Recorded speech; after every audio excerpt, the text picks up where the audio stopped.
What's going on, guys? Hope all you're doing well. And I want to talk today about Drew McIntyre. And you may have seen this clip floating around, the one with Busted Open. If you haven't, this is one that you need to see. Now, Drew McIntyre has been, over the last year or so, going through a transformation of sorts.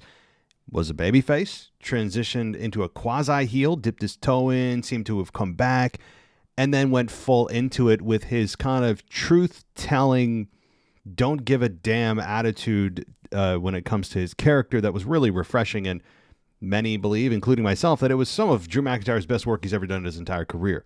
I would concur with that. And it seems that Drew has now taken it even further with his character to a place that seems to blur the lines even for smart marks, right? For people that podcast, for people that have been watching wrestling for a long time. This is something else because if you didn't know that this was pro wrestling, you'd think this is probably real. Drew McIntyre went on the Busted Open holiday party, and he was asked a question by Mark Henry, and we'll get to that in just 1 second. But I want to let you guys know, if you want to listen to more of my show, not just on video, mostly we do audio. You can check us out on Apple. You can check us out on patreon.com/WWE podcast if you want to go there too. But let's get to Drew McIntyre here, because this is Drew on another level that really, really blur the line between reality and fiction. So let's take a listen. How does it feel to be able to set the standard? You've won championships, you lost them, but more than winning and losing championships, you've carved out a path based on your opinion of what things should be and sticking to that. How does it feel to make other people follow suit, like you said? You see other people following suit. And it's good. It's good for the industry. It's good for everybody. And if I felt the same way I felt a few months ago, I'd be really happy. I've always given to this industry, probably too much, and I never really feel like I got too much back, and I would be over the moon if I felt like people were following suit and it was going to be good for industry in the future. And to be completely honest, after Hell in the Cell, I went back home. A close family member died. I don't care about the staples in my head, all that shit. Like, I can get over injuries. I've showed up with broken bones, never told the office, and worked right through it. But I've never had true time at home ever in 17 years. I've only ever been home when there's a wrestling show. I've missed weddings, birthdays, some funerals I should have been at just for this industry. My mum passed. I went home for a couple of weeks. I was straight back at work. I never truly dealt with it. And then going home this time and spending real time with my family, I realized I might have made a mistake. I've given and given and given and given to this industry, and it's taken and taken and taken from my real family. And I'm trying to keep it together. I respect everybody sitting with me right now. But as much as we're on the road, we call each other family. That's a matter of convenience. I was with my real family, and when I was gone for that 3 months, I can count on pretty much one finger how many people checked in, like, how you doing, Drew? And it really opened my eyes. What's going on around here. I tried to stay away from the social media and the likes. Obviously, I'll be back ripping people, being myself, but I see things like someone cuts a 1 minute promo and that's the best promo of the year, or what have you done for me lately? The same old crap. And it occurred to me, like, why are we placating so much to the smart marks, to the internet fans? When did things change? And I realized it wasn't like when we started together. I was a young kid.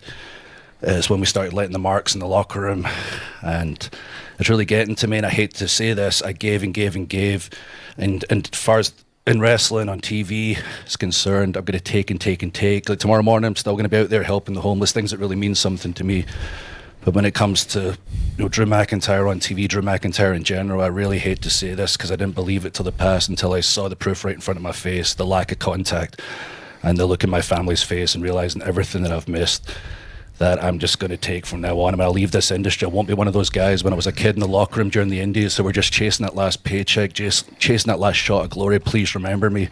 When I leave, when I retire, I'll have accomplished everything. And it doesn't matter if you're Mark Henry, Billy Ray, Tommy Dreamer, Drew McIntyre, Stone Cold Steve Austin. When you're gone, they move on, they forget, and it sucks, but it's true. So as far as I'm concerned, when it comes to the internet, I don't give a fuck about your opinion. All right. Couple things. First of all, I think that's the first time I've heard Drew drop an F-bomb in any interview. Obviously, he wouldn't do it on WWE TV, but on any interview. Secondly, the idea that there are internet fans, okay, 100% of your viewing audience uses the internet. Soon in January, 100% of your fans are going to be using the internet to watch your product. Okay, specifically Raw. I know not SmackDown, but the vast majority of fans, use the internet to watch your content. Okay, so that label of internet fans, smart marks. Okay, that was relevant maybe back in the early to mid to late 90s even, but that no longer exists. That's not a thing. That's just describing all of the fans. Like almost every single one of them are internet fans and smart marks, all that, right?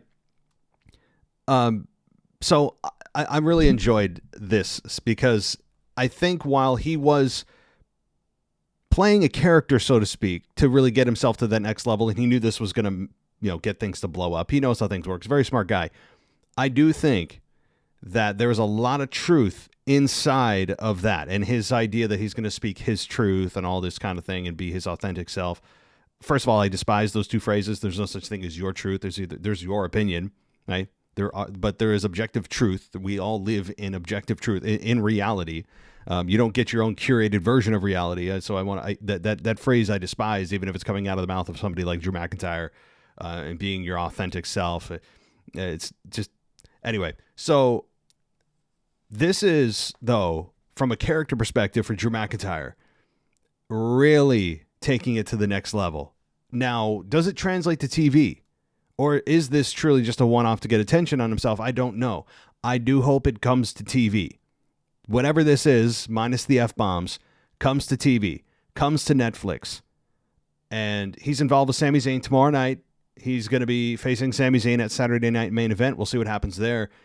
But this is a different Drew McIntyre, and I do believe a lot of what he said is true. And how the wrestling industry has just taken. He hasn't given, or rather, he's given and not been able to take much. Except for the millions of dollars, right? By the way. Anyway, so a really effective promo by Drew. I think one that people are talking about. I'm talking about it, right? I'm taking the time out of my day to talk about a promo here that is not supposed to be a promo. It's just an interview, which makes it even more intriguing. So several layers here to this that we could dissect and go through. And is this going to translate? Is it not? Is it just a one-off? Is there truth in this? Is there no truth in this? Is it all publicity? Lots of layers, but we're talking, and that's the most important thing about that. So let me know what you guys think in the comments. What do you think is going to happen here with Drew McIntyre? Is this going to translate? Is it just a one-off? Or does this really mean the start of an even darker and more sinister version of Drew McIntyre that could translate to television? Let me know what you guys think in the comments, and I appreciate you watching. Catch you next time.